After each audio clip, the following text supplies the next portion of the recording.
Hello, my little wontons. Not sure if I'm going to keep calling you guys that, but it works for now. I am filming a cook with me today, and in that process, I want to engage my storytelling capabilities to tell you my love story with food. And yes, I'm aware my matcha looks like sewage water. I honestly think I'm being poisoned, but we're going to disregard that for now.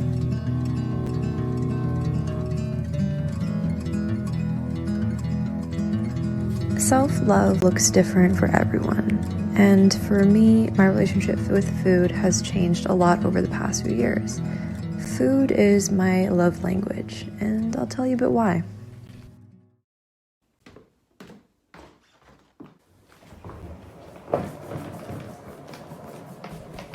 Being 22 years old right now, I have a much different relationship with food than I did before.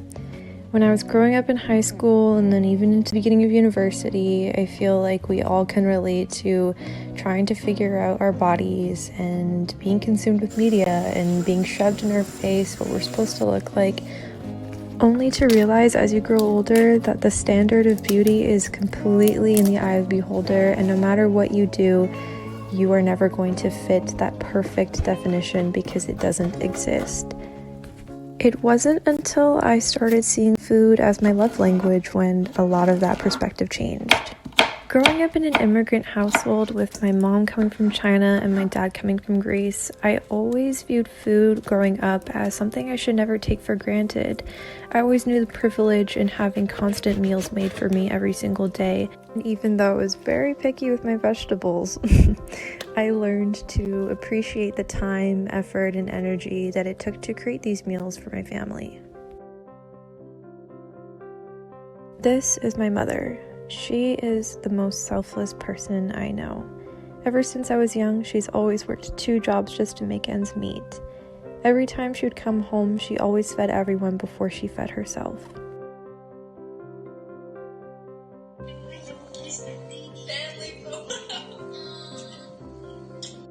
She has instilled in me to never waste food, to always be intentional with my cooking, and most importantly, to show love through it. And so that is part 1 of food as my love language. It is how I show love to the people around me.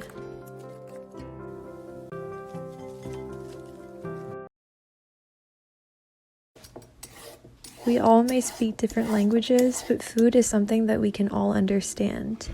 All species need it to survive.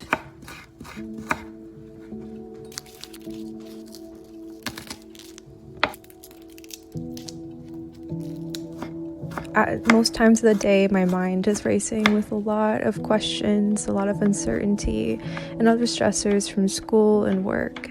But food and cooking is therapeutic because all of my thoughts are just erased. I focused on the quantities, how I'm making it, tasting things as I go.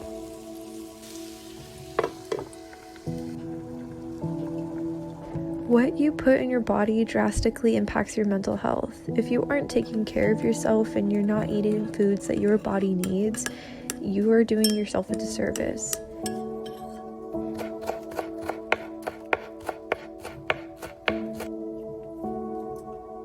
I no longer see it as just calories, something that I can just count and put in an app and watch obsessively as the weight changes or doesn't change. Instead, I changed my relationship with food and how I saw it. I see it as energy and fuel and something that will boost my productivity. It will help me be more in tune with my body and what I need and when I need it.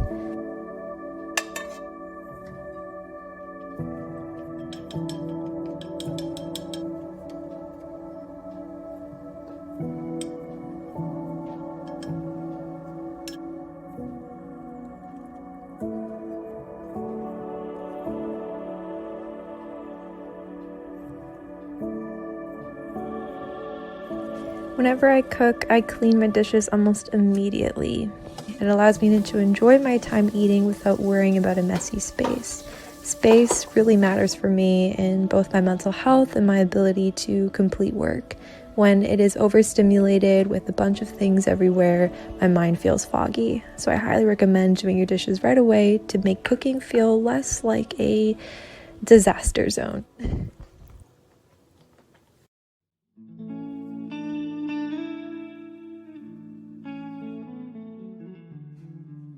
After this little cry sesh, I had neglected my eating for the rest of the day, and by that time it was 9 p.m. when my mom came home and decided to make me my favorite comfort soup.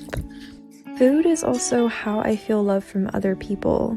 My favorite thing is when people do acts of service, like cooking for me when I am way too stressed to do so. I love cooking, so whenever I can't, usually that is a telltale sign that something is wrong or I'm stressed or overwhelmed. So when someone presents me a dish while I'm in this period of space, it means the world to me. Editing Tawny here. I just wanted to say that I am okay and that I wanted to incorporate that footage because I start off my day very strong. I wanted to film a cooking video, and obviously, when stuff happens, you just gotta cry. And I'm completely fine. It was overwhelming that day. And I'm in finals, so I'm allowed to cry. And so are you.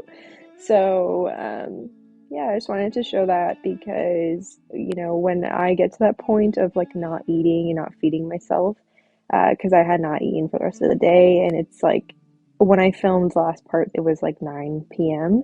So my mother, who graciously came home and was like, "Hey, did you eat?" And I just said no.